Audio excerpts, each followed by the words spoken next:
des gentils qui font des trucs de méchants, des méchants qui font des trucs de gentils, et des armures très mobiles. Aujourd'hui, je reviens sur un classique du manga, que dis-je, un monument. Mobile Suit Gundam The Origin, un manga de Yoshikazu Yasuhiko, traduit par Jean-Philippe Dubrul et édité chez Vega.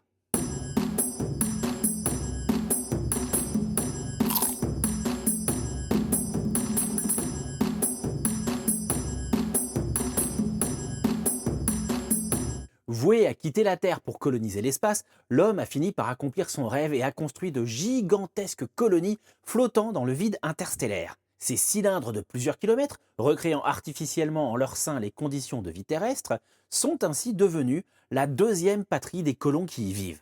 L'histoire bascule le jour où, décidé à devenir indépendant, le duché de Zéon, la colonie la plus éloignée de la Terre, déclare la guerre aux forces fédérales terriennes. En un mois, la moitié des combattants de chaque camp trouvent la mort et laisse dans le désarroi les populations civiles. Zéon et les forces terriennes se surveillent mutuellement pour découvrir quels nouveaux types de mobile suit, ces robots armures qui forment le gros des troupes militaires, sont développés en secret. Pour mettre la main sur certains prototypes particulièrement puissants, tous les coups sont permis. Alors, pourquoi parlais-je de Gundam The Origin comme d'un monument du manga? J'ai une minute pour vous expliquer ça, c'est parti. Loin des mangas de robots géants comme Goldorak ou Mazinger Z, Mobile Suit Gundam The Origin est avant tout un intense brûlot antimilitariste, passionnant et engagé.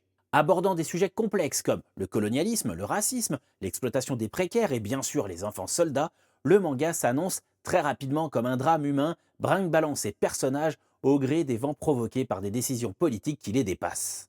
Si l'intrigue se focalise forcément sur le duel entre le jeune et innocent, au moins au début Amuro-Lei et le charismatique et mystérieux Char Aznable, non, je ne ferai pas de blague sur l'origine de son nom que les moins de 20 ans ne peuvent pas connaître.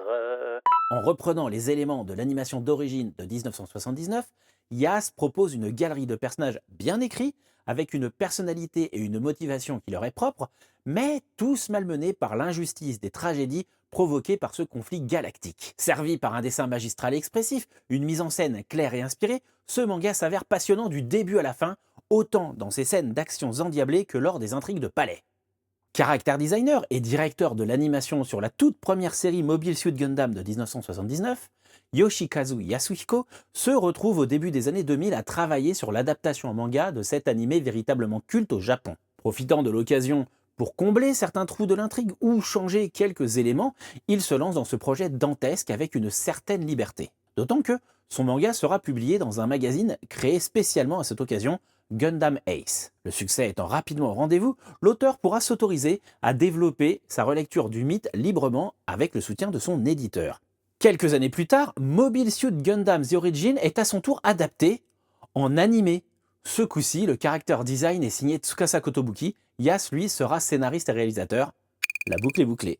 Une minute pour un manga, c'est bon pour cette fois. Si vous avez trouvé la vidéo intéressante, faites-en profiter vos amis avec un clap, un commentaire, un like, un abonnement, un partage, histoire de booster l'engagement. C'est le meilleur moyen de me soutenir. Ça ou évidemment un don sur ma page Ko-fi.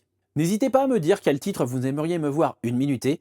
Vous pouvez aussi me retrouver sur les réseaux sociaux, principalement Blue Sky et Instagram, ou alors me rejoindre sur mon Discord. Rendez-vous vendredi prochain pour le prochain épisode, et d'ici là, portez-vous bien, prenez soin de vous et surtout, lisez plein de mangas. Bye.